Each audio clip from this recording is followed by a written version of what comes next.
This method can help answer key questions in the field of DNA polymerase fidelity and DNA repair, such as proofreading mechanism analysis and defining the DNA repair patch.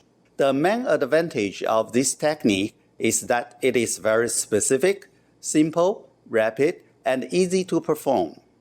Generally, individuals new to this method will struggle because of students in DNA replication and the repair field may be not familiar with the mass spectrometry instrumentation and the data interpretation.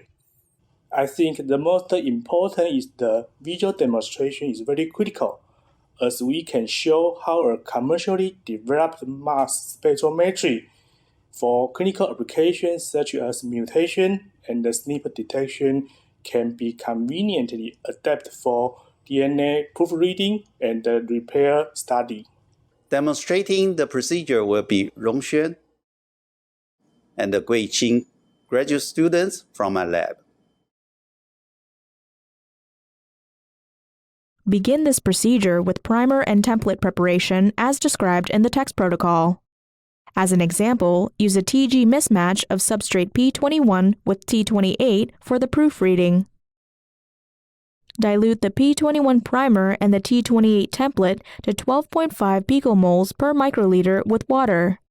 Then, transfer 12 microliters of the diluted primer and 12 microliters of the diluted template to a 1.5 milliliter sterilized microcentrifuge tube.